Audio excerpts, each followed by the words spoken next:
बिस्मिल्लाहिर्रहमानिर्रहीम।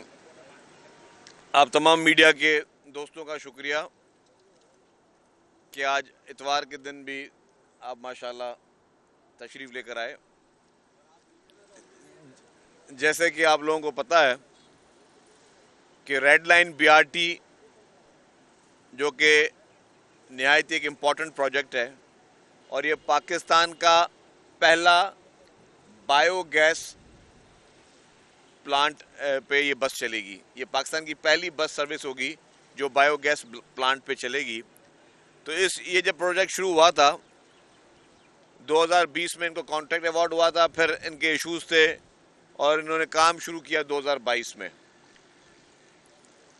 और फिर जब काम स्टार्ट हुआ तो सबसे बड़ा इशू था वो था जो हाइपर इन्फ्लेशन पूरे पाकिस्तान में आई और उस वजह से फिर कॉन्ट्रैक्टर्स के इश्यूज थे कि जी सीमेंट सरिया जितने भी बिल्डिंग मटेरियल महंगे हो गए। तो फिर ये एशियन डेवलपमेंट बैंक के उस कोलिशन के कॉर्पोरेशन के साथ हम लोग काम कर रहे हैं।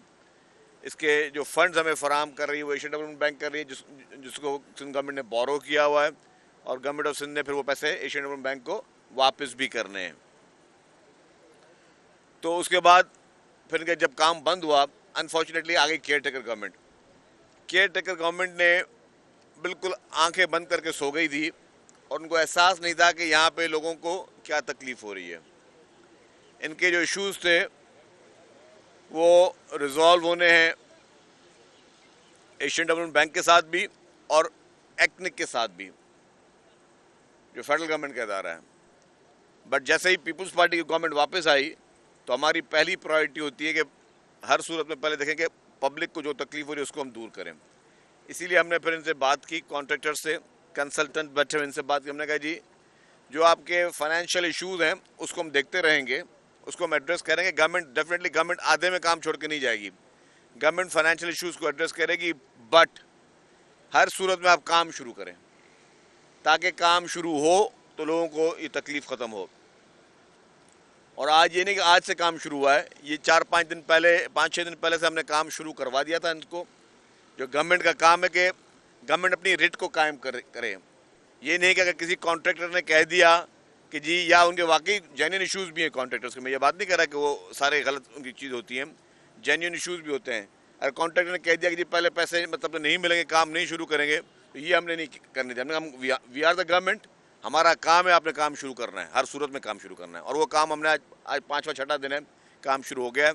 ये हम जिना एवेन्यू पे खड़े हैं। ये जिना एवेन्यू के बाद आप देख रहे हैं अंडरपास भी है, यहाँ पे भी काम चल रहा है। मैंने उनको कहा कि जिना एवेन्यू जो है ये 3 माह के अंदर मुझे कंप्लीट करके दें, आज की तारीख के अंदर, ताकि ये आपके पूरे जो नेशनल हाईवे से सुपर हाईवे से जो आपकी ट्रैफिक आती है M9 से, वो यहीं से कराची में उसको एंट्री मिलती है।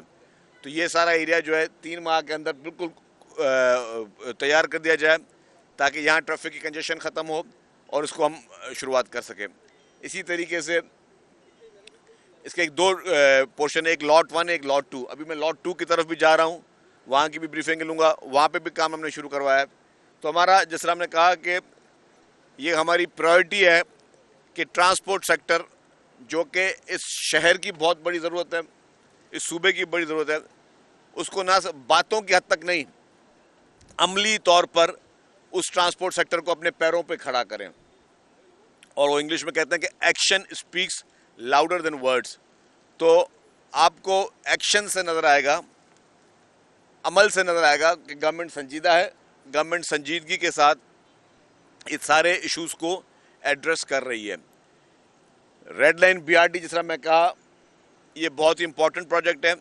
असल में बसों की उसमें कॉस्ट कम होती है, असल कॉस्ट होती है इंफ्रास्ट्रक्चर की, क्योंकि इसके लिए सेपरेट लेन्स बनती हैं, सेपरेट इनके लिए जो है वो ट्रैक्स बनते हैं और मैसिव इंफ्रास्ट्रक्चर है। जो डिले हुई थी उसमें जो सबसे बड़ा एक और इशू था वो था जो इनको यूटिलिटीज़ का ट्रांसफ़र होना है। अब यूटिलिटीज़ कुछ फेडरल गवर्नमेंट के अंडर हैं, कुछ प्रोविंशियल गवर्नमेंट के अंडर हैं। फेडरल जैसे सुई गैस है, PTCL है, फिर के इलेक्ट्रिक है, फिर जो है यहाँ पे लोकल वाटर बोर्ड हैं, बाकी इदारे हैं।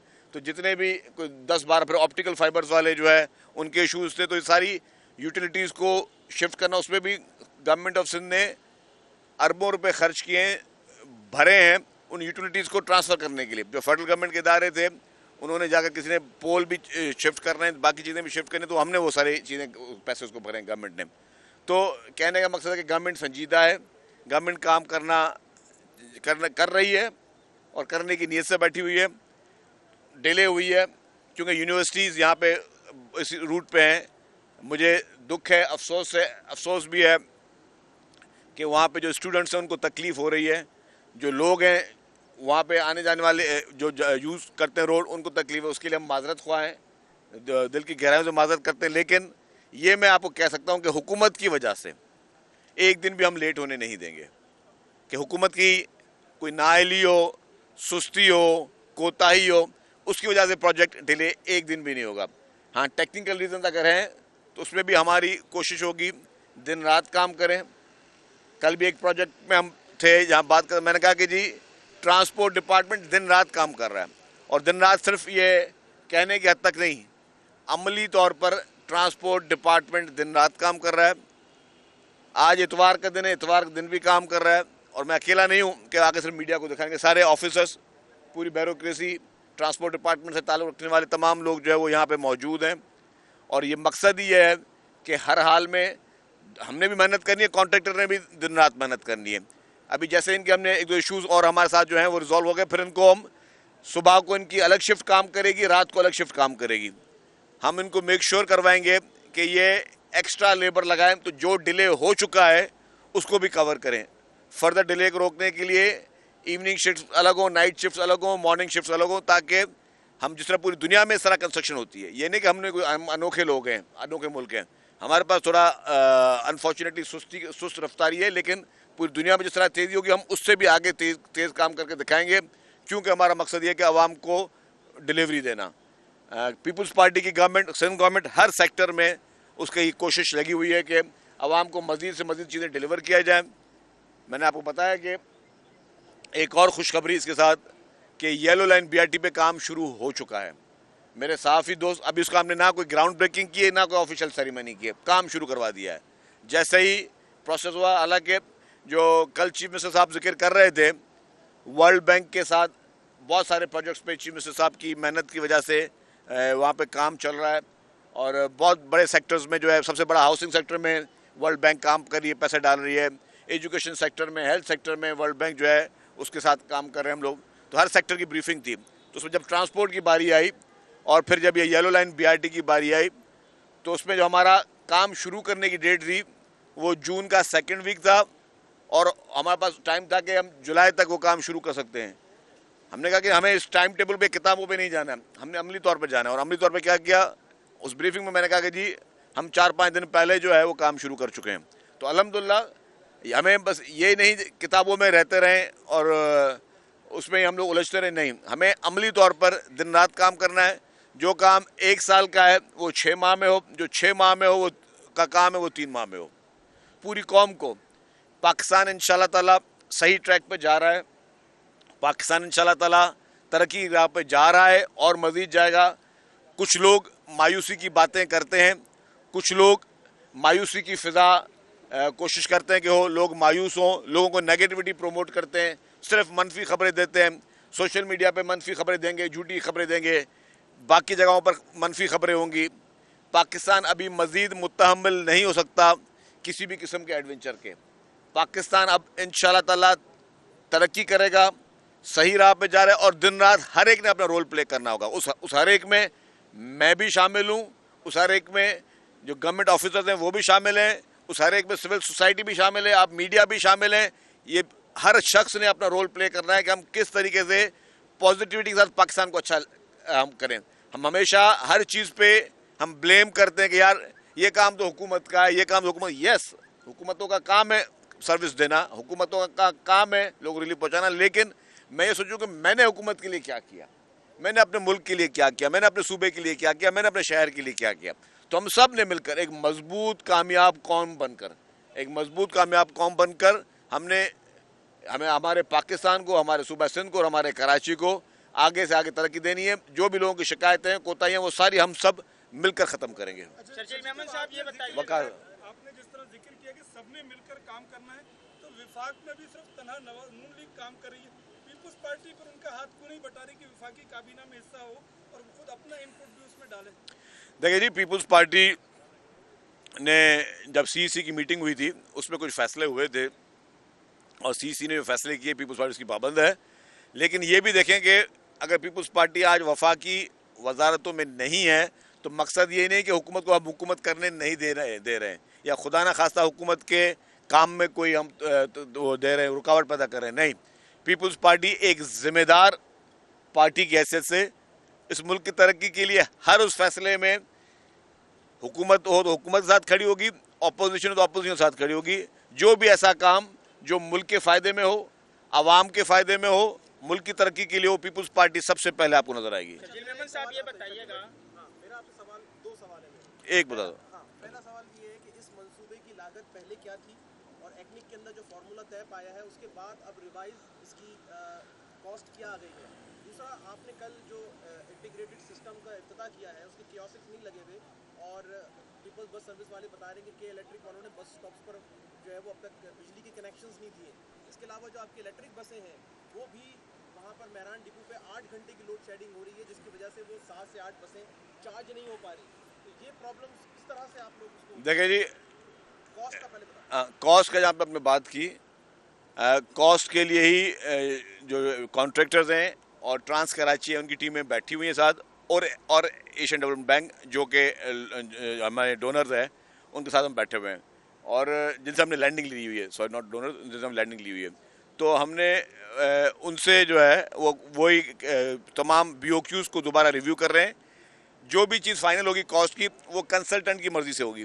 Consultant is already here and जो भी ये चीज़ों को फाइनल करेंगे तो वही चीज़ें फिर आगे गवर्नमेंट उसको लेके जाएगी। जहाँ तक आपने बात की इसकी के इलेक्ट्रिक की, यस, इलेक्ट्रिक बसेस में ये इश्यूज आ रहे हैं कि वहाँ पे जहाँ से बिजली जो बसेस चार्ज हो रही हैं वहाँ पर बिजली की फराहमी मुअत्तल की जा रही है के इलेक्ट्रिक की जानब से।